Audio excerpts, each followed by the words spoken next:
Right guys, so we're doing a walk and talk here in Medinity.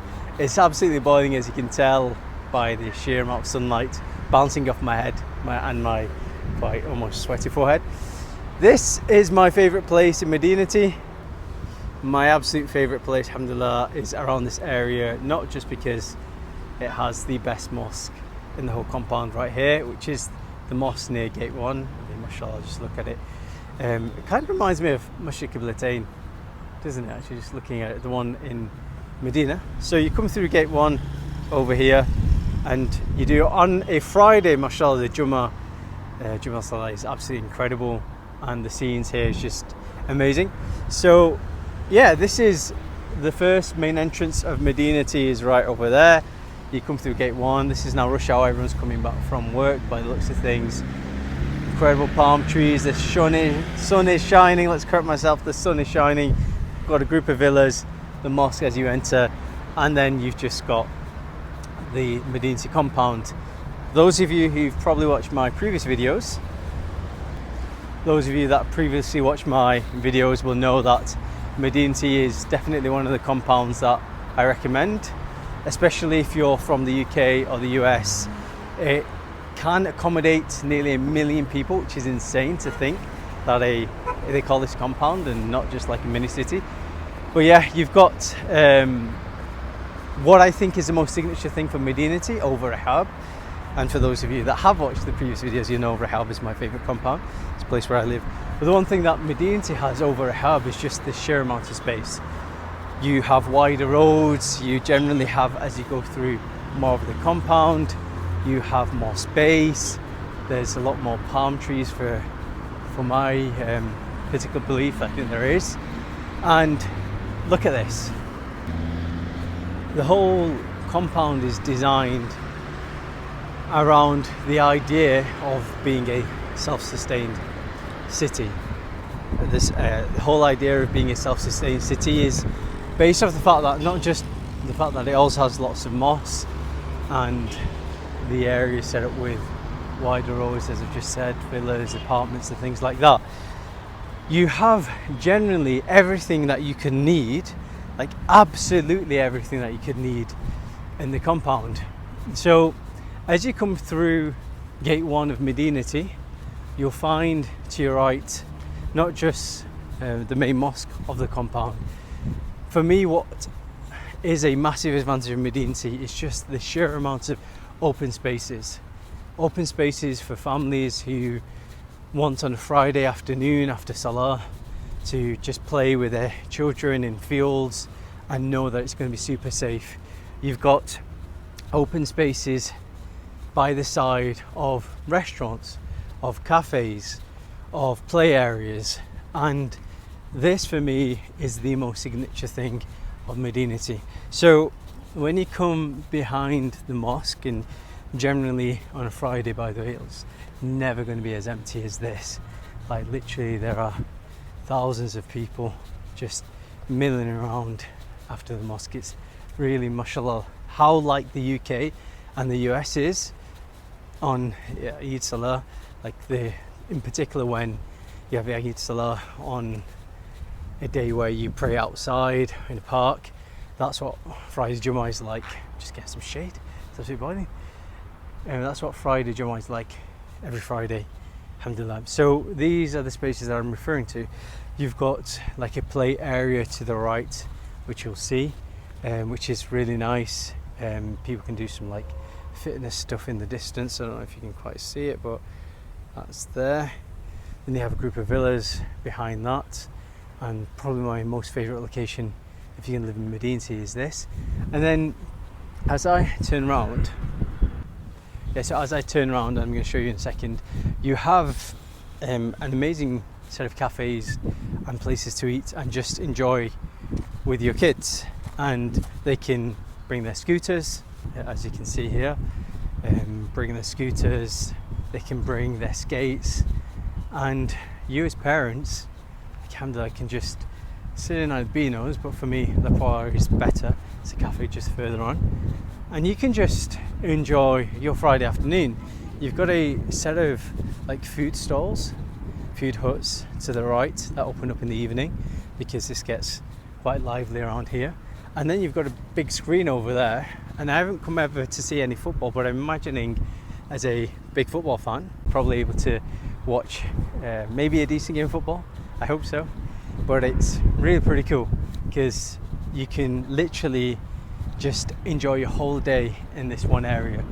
Go to the mosque, go for prayer, go to the cafe for some lunch, have your kids play in these open spaces, maybe in the evening come watch some sports which might be on this big screen, and you can still maybe even have your evening dinner.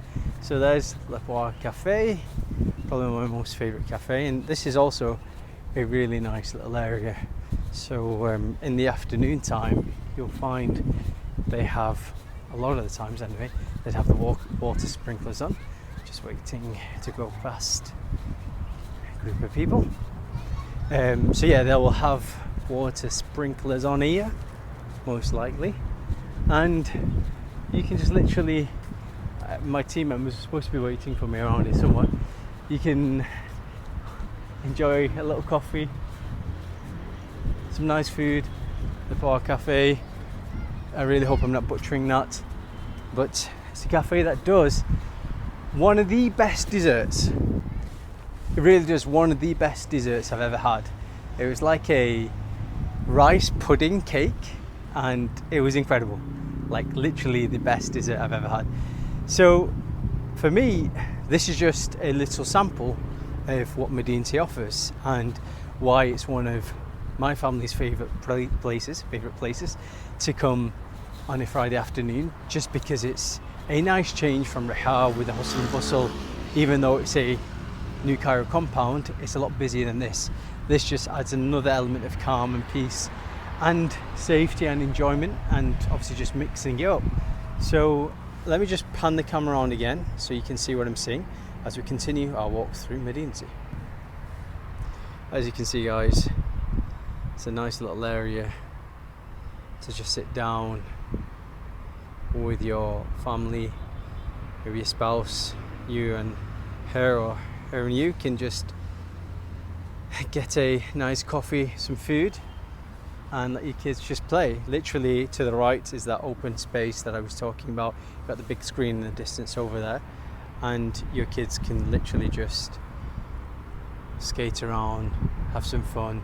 There's suburbs, security guards around the compound, around this area. There's one just literally just straight to the left. I don't want to get the camera taken off me, so literally to the left of this you'll find a security guard and another security guard on the other side, and therefore you know, inshallah, generally your children are going to be very safe.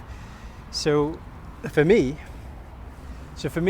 one of the things that I do is whenever I have family members or friends who come over to Egypt, and these are individuals who've questioned why Egypt, what I do is I deliberately put in Madinaty into the schedule and bring them here, because it really shifts the mindset that person has of why we chose this place. And I'm not saying we chose this place because on a Friday we can go to a nice cafe, because I'm sure that exists in Qatar and Dubai and other places, although I'm not sure on Dubai because I'm still yet to see the big appeal, especially of late.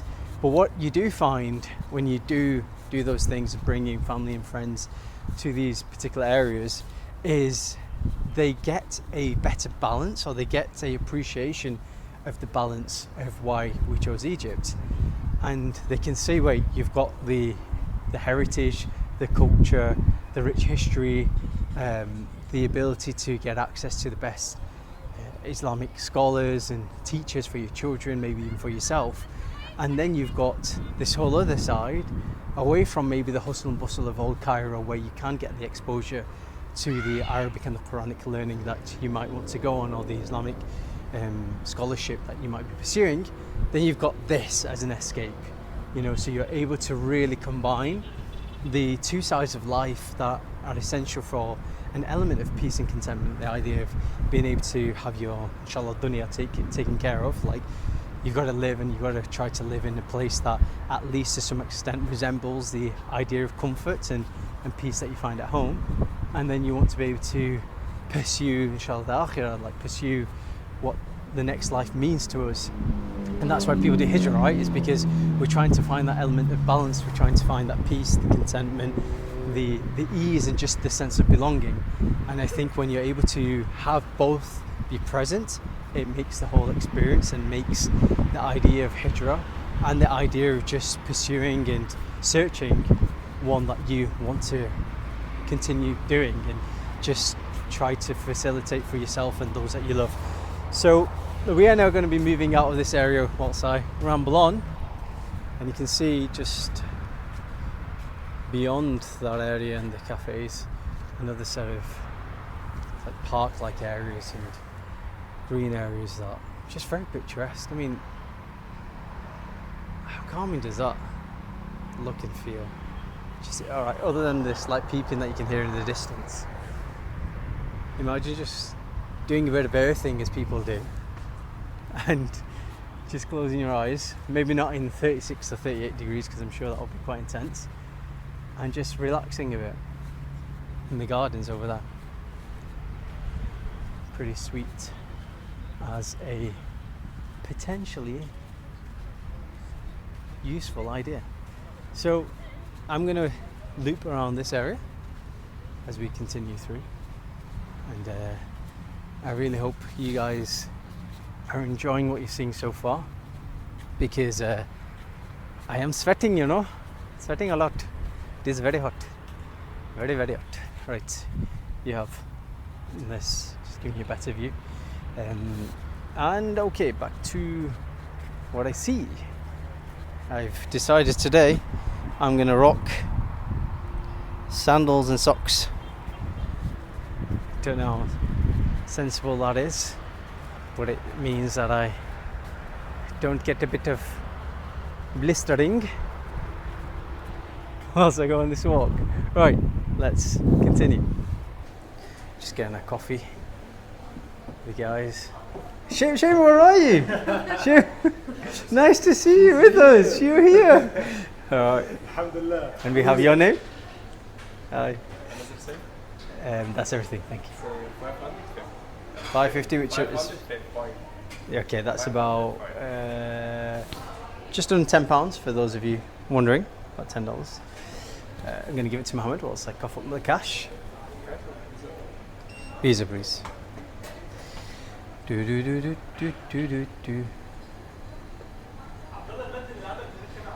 Very embarrassing if my card doesn't work now, doesn't it? Get that on camera. Sweating, you know, very hot. We're doing this at 36 degrees, by the way. So for those of you wondering why I'm glistening, it's because it's boiling. Very hot. Right, we're going to continue outside, where we're going to walk through the main areas where the apartments exist. Maybe we'll see one or two villas, and then move our way towards Open Air Mall, which is the area that most people gather to enjoy with their families. So yeah, let's continue.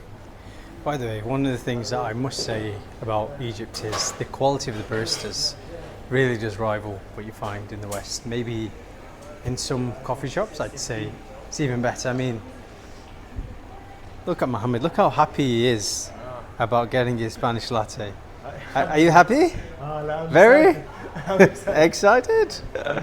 Another inside joke, guys. We really need to start sharing this stuff with you guys. This is now the walk through towards the main areas of Medinity that people gather. So what you tend to see, or maybe it's just me and my family, you see a lot of people come here on a Friday, especially if they don't live in the compound. So the reason people do that is because gate 1 is open. So gate 1 is an area that you can literally get in without needing a compound pass, and that just really means a lot of people can come and explore what Medinity is about. People will then come through gate 1, like we said up before, through there, they come to pray at the mosque, then they will come, maybe have a coffee, some lunch, and then they'll continue through towards all the areas with the shopping range and things like that. And I mean, just look at Medinity and tell me how you feel. Like, don't you feel a sense of, I can't believe this is Egypt? And maybe a whole sense of, No, this can't be. Yeah, this can't be a place that's supposed to be a third world country, a developing nation, a country with a collapsed economy. Surely it's not Egypt, but it is. So yeah, you can see as we continue through, you'll find the main areas of the apartments start appearing towards the left hand side. You've got more spaces, more park-like areas to your right, and some villas to the left. One interesting thing is there's actually a golf club. So for those of you, so one interesting thing about Medinity is there actually is a golf club here. So for those of you that like your sport, in particular a good walk round, you have everything that you need to play a bit of golf within this compound, which is absolutely insane to say that a golf club exists within the compound. It's by gate 1 as well, so you enter through gate 1, you then move towards like the area where the hotel is. I think it's maybe I'm pretty sure it's a famous hotel. Name escapes me right now. I don't want to say it's All Seasons or something like that, but it might be. By the side of there, anyway. Blimey, I'm really getting golden, or 2 shades darker than I started this video. You'll find the golf club there, and if that's your cup of tea, you've got it there. You've also got a spa area right by the side of it, so play a bit of golf, shoot a bit of pool, utilise the spa. Sounds like a good Friday night for some people. Literally, this compound has a bit of everything. Probably attracts all types of people as well. Right, so I've now made it to the main roundabout, which I'm going to show you. So we started right over there where the mosque is, and this is the main roundabout of Medinity.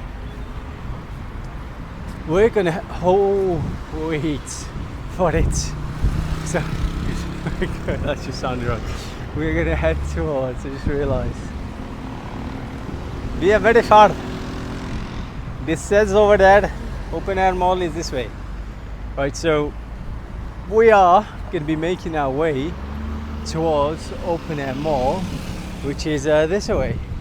So let's get back crossing the road and inshallah not getting run over by one of these vehicles. So let's go back. Hey, there they are, walking in the distance. Right, we're going to cross over, and like I said, hope we don't get battered in the process. Join me in the experience of crossing a road here in Egypt. Cars are becoming a flying. So yeah, and then we continue. A bit of shade now, alhamdulillah. We continue our journey through Medinity. Right, so for those of you wondering why we didn't pick Medinity, considering it looks like this and it seems so picturesque, let me explain all things now. So let me just explain why we didn't pick this compound. For me, look, it is super nice, as you can see with the shots and the views of the place. You got the sporting club, which is the main club for the residents of this compound. It's a very common thing, by the way, that these compounds, especially the larger ones, will have their own club, and a club is just a area for community members, paid area for community and residents of the compound to gather together to enjoy a bit more privacy and exclusive facilities. Generally, it's quite an expensive exercise as well. So for us guys, anywhere between $3,000 and $10,000 is what I hear. Coming back to the question that's probably on your mind, which is why did we decide on living in Rahab and not Medinity, considering it is quite picturesque, it has wider roads, it's generally a lot calmer, even though it sounds really busy right now. And the answer to the question is, I just felt that Rahab as a destination first to move has more of a community / soul and ability to meet people, to rely on your closer network of people, because you're just more likely to integrate, for me, more quickly. Why I say that is because Rahab as a compound is only half the size, less than half the size of the whole of Medinity. On top of that, it's more established, so it's a community that's existed since, I think, early 2000s, if not earlier than that. It is fully occupied. It's a compound that has pretty much every single apartment and village taken, or on the market to be taken very soon. And because of those things, you get the network effect. You feel the network effect more intensely. Like, I can go to the mosque within a few minutes instead of maybe needing a car here, because this compound is so big. But on top of that, the kind of congregation will be, for me, a lot busier, because it's a lot more lived. So imagine you live in Madinaty, let's say in one of the compound areas a bit further out. You're going to be probably in a mosque that isn't as full, and therefore you might not be able to integrate or just network or meet people that might be able to help you with things. And I wanted a place where we could just settle in quickly. One of my friends was already living in Rahab, so when I was exploring moving to originally moving to Qatar, that was the place I was heading to, because I'd been to Qatar a few years before deciding to move. Absolutely loved it. Maybe say false sense of what the country offers, because it was during a time where there were lots of people there, and I thought that's the place for us. And then he said, why? If you want to be learning the Arabic language, then especially for your children, you're definitely going to be heading to the wrong place. He says, come to Egypt and you're going to be pleasantly surprised. We had never been to Egypt. I'd heard from other friends that Cairo in particular was hell on earth.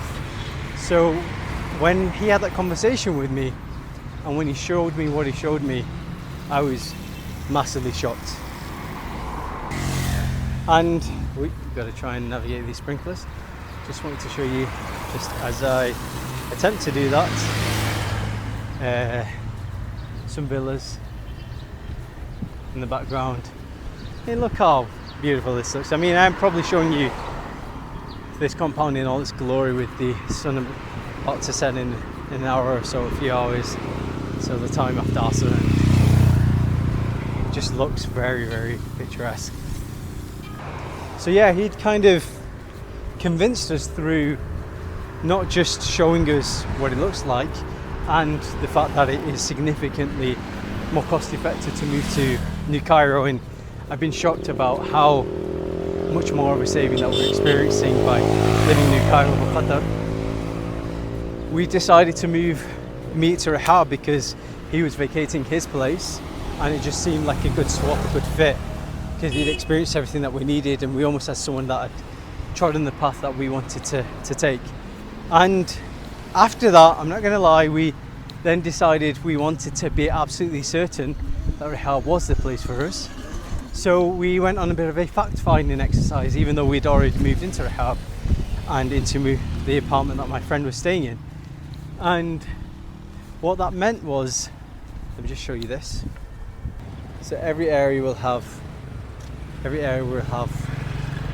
lot of greenery, some security guards, and then, as you can see, as you walk through an area, look how picturesque and beautiful it is.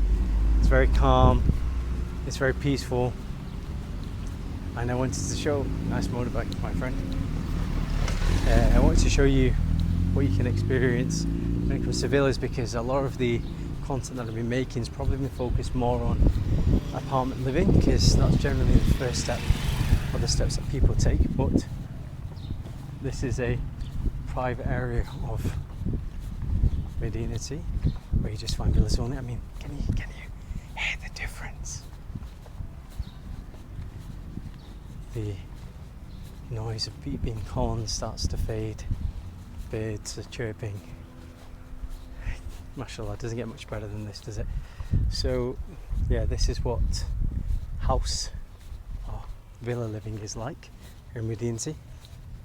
But where was we? So we were talking about the fact that we went on a bit of a fact finding exercise. That meant we, as a family, my wife and I and our children, we went to visit quite a few compounds. We probably went to anywhere between, I'd say, 15-ish, maybe close to 20, just to make sure that we were absolutely certain on Rahab.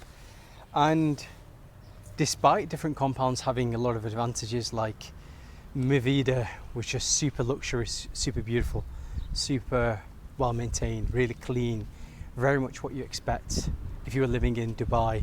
If you were living in Qatar, it's probably what you would expect. Medinity here, having its wide roads, its green spaces, its sense of peace, as you can hear and as you'll start to see, as an advantage. And other compounds that we considered as well along the way, Waterway, where else did we go? I am shading, getting a few shades darker. Can't even get my words out because it's bleeping boiling. 1 second. Went on that journey of finding or wanting to make sure and considering other places, even visited uptown in Muqattam side, which is probably closer to Nasser City where everyone comes to study, etc. We just didn't find a sense of peace or feel a sense of peace like we did in Rahab. And I don't know if it's because it's our first place that we chose to live after we decided on making the move. We just felt that sense of soul, that sense of balance, of kind of the buzz of living in a city with the balance of being able to still retreat and escape. We felt that was best. It's also for me most ideally located because, like, our teachers who come to teach our children, when it comes to homeschooling, it's most ideal for that and for them because they're generally coming from the old side of Cairo, and therefore it's easy for them to just get in a taxi, get in a bus within 25 minutes, half an hour. For them it was easier to come to Rahab. They also have maybe other students and other families who live in Rahab, so it's easy for them. When we discussed the idea of moving to Medinity, one or two of the teachers actually said we wouldn't be comfortable doing that journey, it's a bit far out for us. And these are teachers that have been with us since the beginning of our move, and that would have been too much of a disruption on top of the fact that we just moved countries, etc., just a few months before going on that fact-finding journey again. So over Medinity, even though I think Medinity will be the place to live in a few years because Rahab is getting increasingly busy, there are more cars and roads, especially as the children and that second generation of Rahab residents start to mature, you'll start to see more cars on the road. And I'm just teetering on the border of being okay with the busyness of it. I think in a few years Medinity was something that I'll consider more. So I just took a hard right through the villas and you'll see this space. Just let you listen to the noise. And this continues through the walkway, the pathway to Open. Probably can hear my English accent, it doesn't improve. Tough, my friend. Bengali born Brits are taking over the world, if you don't already know. Right. Bengali born Brits, British born Bengalis. Probably what I'm going for. Okay, anyways, enough of my errors. Back to the main road and to show you open air. When it's 36 degrees, this is what you need, a Spanish latte. That's not Starbucks, that's not Costa, but Beano's. Beano's is the van. But we're going to continue now, as I just showed you some villas. We walked through a bit of a park. We're going to take you to the area that most people gather with their families, and that's Open. Let's go have a look. Just wanted to show you a bit of a walk before we get to open air. honestly, mashallah, the views and the scenery, the setting, just absolutely stunning. So these trees are creating like a shade, it's like an arch to make the journey to open air a bit cooler, and it's pretty epic.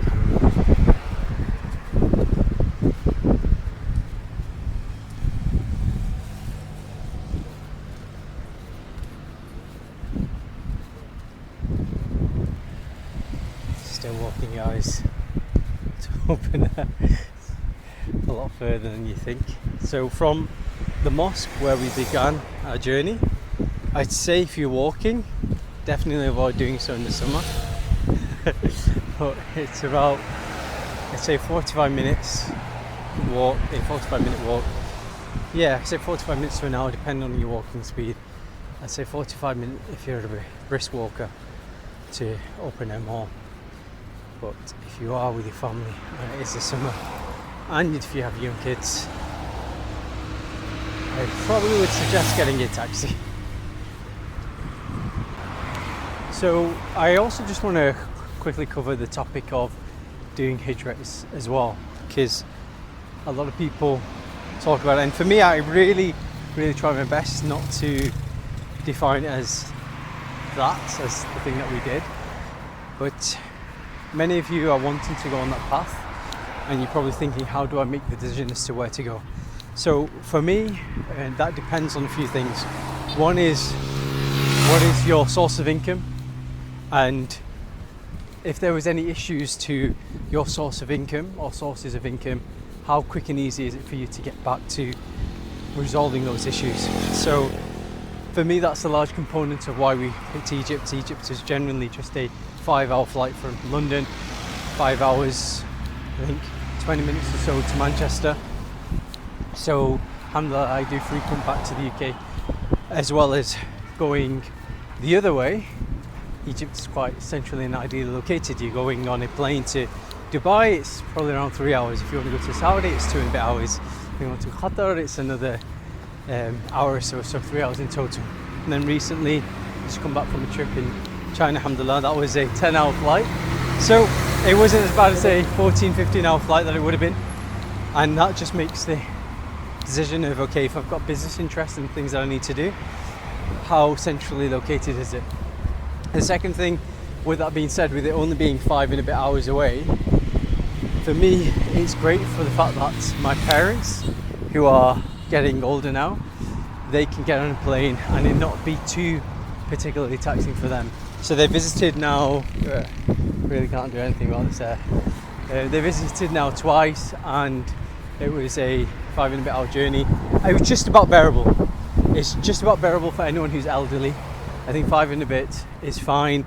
Anything over 7, which Dubai is, you start to feel it, and it starts to become something that subconsciously impacts the frequency of them coming to visit and you doing the same. And for me, I think family ties are very important, not just for me, but for anyone who's particularly who subscribes to the Islamic tradition, who is Muslim. You are thinking about those things, of course.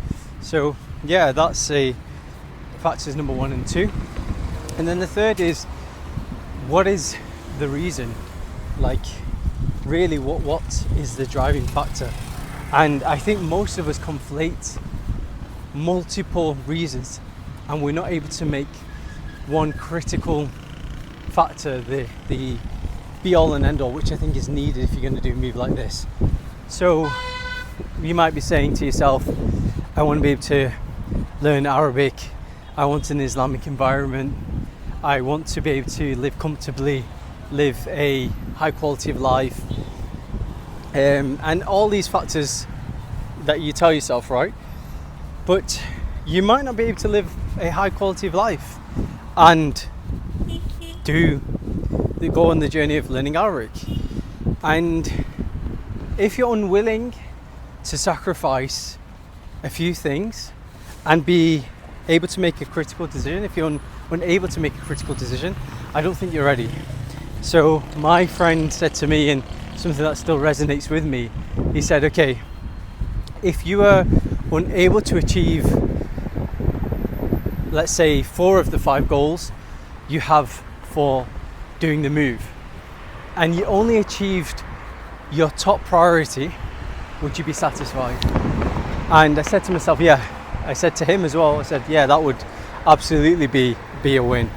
For example, you wanting to learn Arabic yourself, or you wanting to have your children go on that journey, but you're only able to do one of them because life has it that you are maybe mid-30s like me, or getting to mid-30s, and you can't do everything in life because you've got multiple things like businesses, you've got things like responsibilities at home, responsibilities away from your home, so things can get in the way. But would you still be satisfied if you only achieved your top priority, if you only achieved that one thing? So if you're able to ignore the noise, and if you're able to have an honest conversation with yourself and be critical with what you want to achieve in life or what's most important to you, then I think you're ready. I think that's the important emotional motivational factor for doing something like this. Practical factors then have to, of course, be in place. We need funds, like whether we like it or not. We're putting the reliance on others when we are doing a hijra, or we need to put the reliance. Right, that's as good as it's going to get. So coming back to the whole idea of doing hijra or making the move, your ability to make funds needs to be in place, of course, especially if you're thinking about Egypt, or your decision regarding how much funds, or your decision needs to be based on you having enough funds to cover yourself for 6 months at least, I'd say. So let's say you are wanting to live in the new side of Cairo, you're getting a typical 3-bedroom apartment. That's going to set you back about, I know, between £600 to £1,000, anywhere from $750 to $1,000 for a nice apartment here in New Cairo, 3-bedroom. Right, so you got your apartment sorted, living costs, electric bills are pretty cheap compared to the UK. I'm assuming the same compared to the US. Your electric bills are around, I'd say in the summer, $150 for that 3-bedroom, maybe $200 around that, which is about £100 to £150 a month. So let's say your apartment was, I'm going to use British pounds for this, £700. Then you've got another £150 for electric. You've got then the gas and maintenance and things like that you have to pay for. You have $750 for your apartment, right?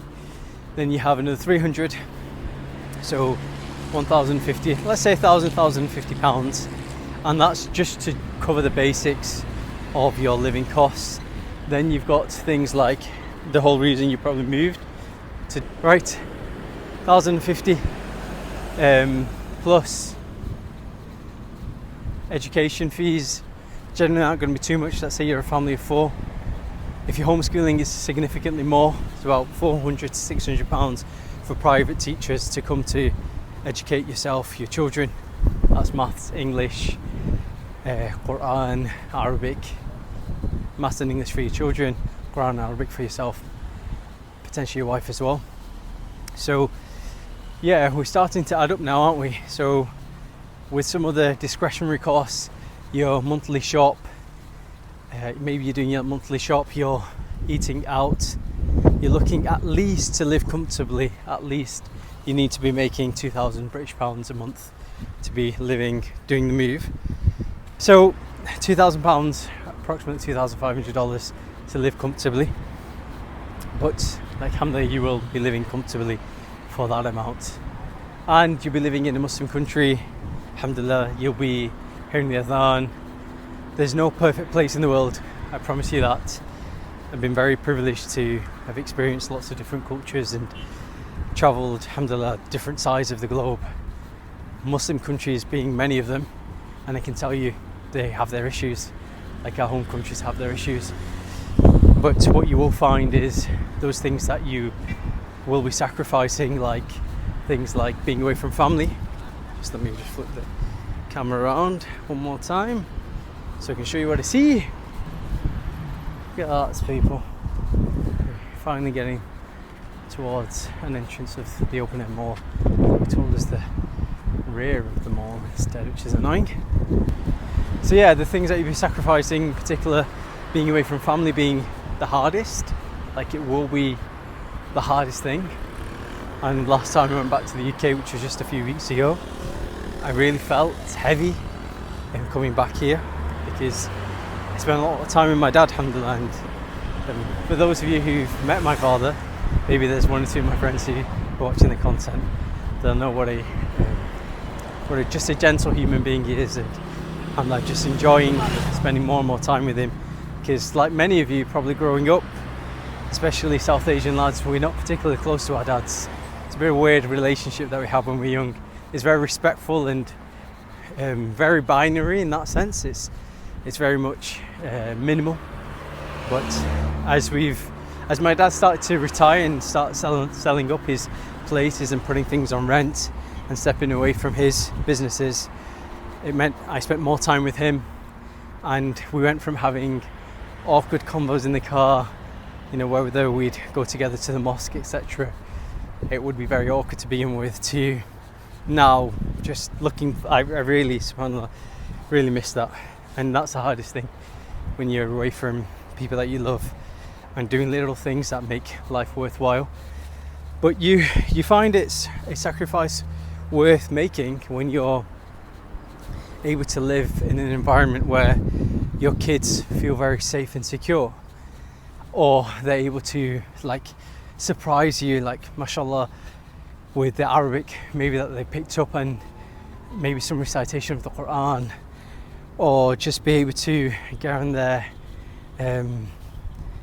just get on their own path and see them really grow in an environment that facilitates creativity and independence in a healthy way, and original critical thinking, which is a big thing that matters to me.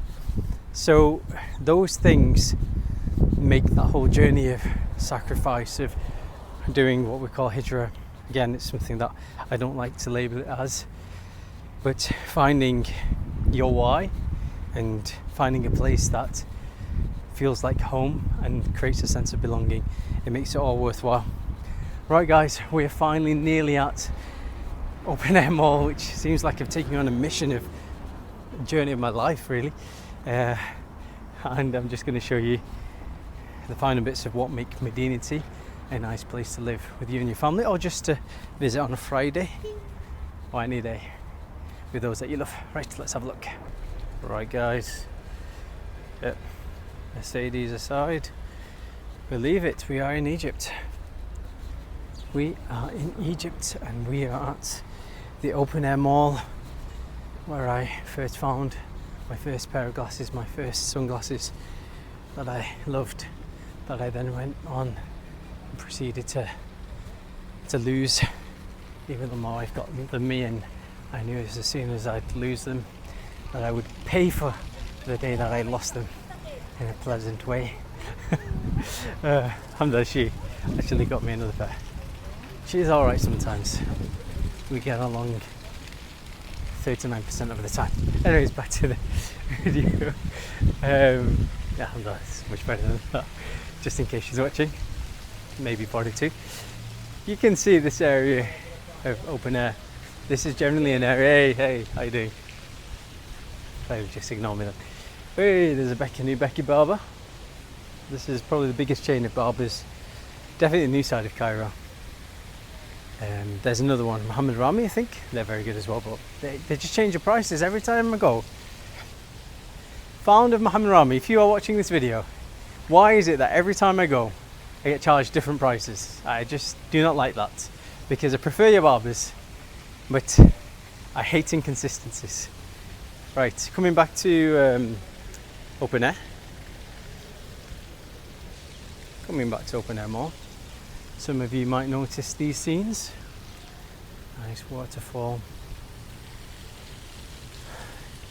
a shop for children and children's toys. You can tell the type of kids that are living here, eh?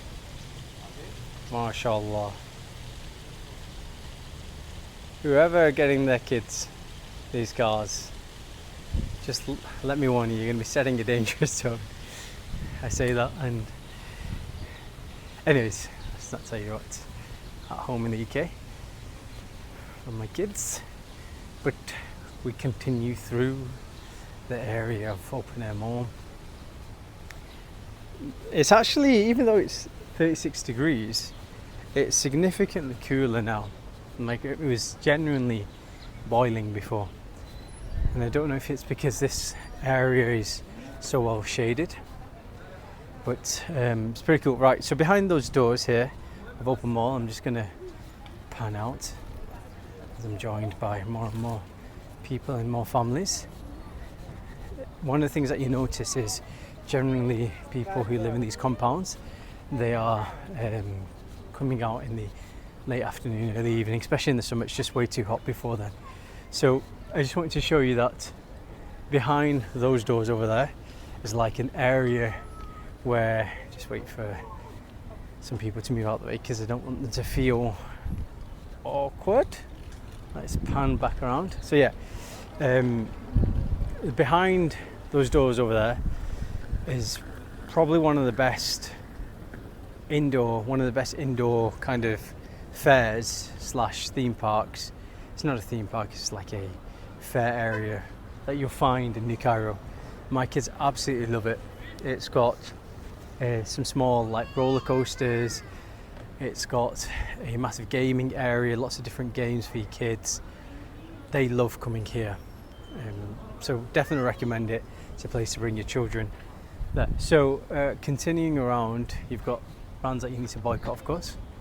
Starbucks, just in case, my friends, doesn't matter if you're in Egypt or an Arab country, there are a lot of brands that you will have to boycott that you find. Right, continue around here. There's this area, I think, let me just correct myself, this area is great for coming in the evening. So let's say you spent the previous time around the mosque near the gates to the compound, have a little lunch, go on a bit of a walk, let your kids go and enjoy their fun and games over there, and then you come in the evening and get some food. Really recommend chicken fillet. The sandwiches are very good.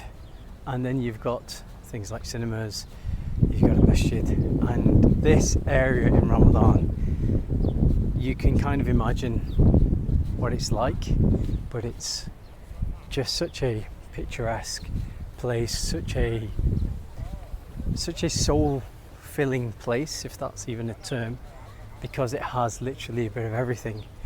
You can, alhamdulillah, go and eat, and let's say you're waiting for your main course, you can get yourself praying Maghrib quite comfortably just to walk over, and that continues all the way around. You've got a mall inside here, so it's called open air mall because I guess it's a American concept of being a mall area that's out in the open. I'm just completely making that up, but I assume that's what they're going for. They do have some indoor mall areas here, and you've got some more shops down there. Again, you've got the masjid just there, and we'll just conclude with showing you some final bits as we walk down here. So yeah, I mean, I'm just walking now back towards one of the main gates of open air mall, and I just want to conclude with some reflections really. Like, alhamdulillah, we've been here now in Egypt for nearly 18 months, a year and a half.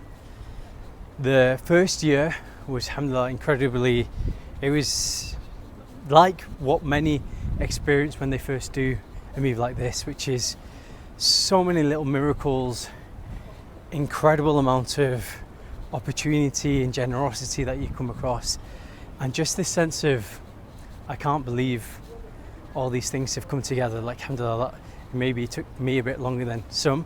I'm now nearly 35, but it definitely felt that way when we first moved. The first year was just epic on a different proportion.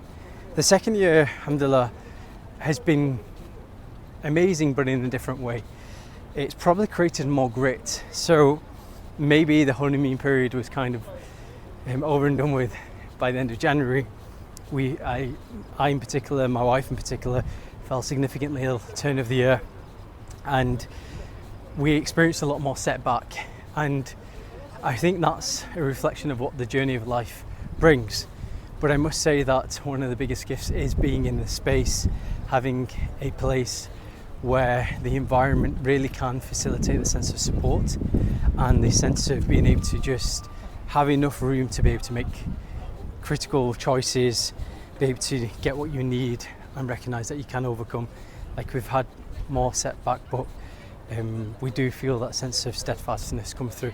So I just want to share now final things, and that's just one thing that I want to share before I go, which is there's never going to be a period in your life of more than maybe a few years or maybe a year where it's going to be completely comfortable if you do something like this.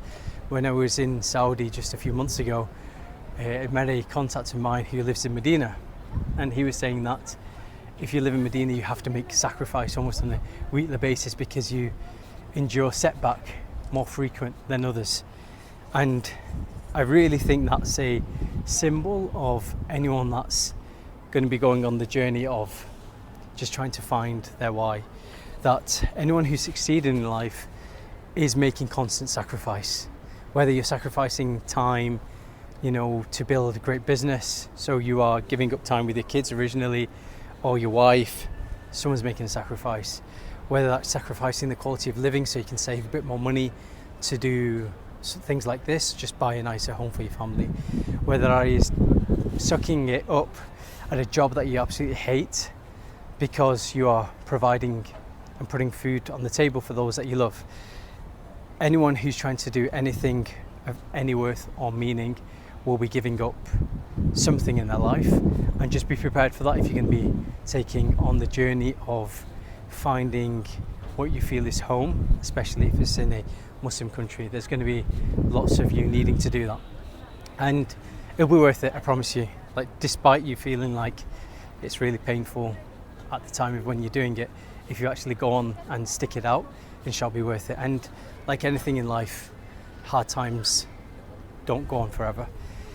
And yeah, let me just finish with this. These are parting views of Medinity and wrapping up this walk and talk. It's not a bad sight, is it? It's not a bad sight at all, alhamdulillah. Right guys, I hope you have enjoyed watching this video. Let me know what your favourite bit of this video has been in the comments below, and if there's anything that I've missed out, make sure you tell me. Do give this video a like, do give it a share if you think someone will find it useful, and hopefully I'll catch you in the next one. That's all for me, people. Assalamu alaikum. How can I finish the video without showing you this?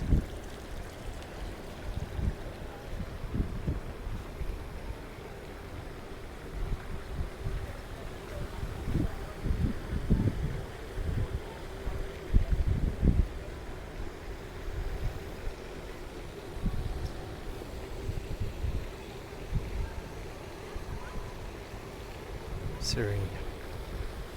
Take care. Assalamu alaikum, guys.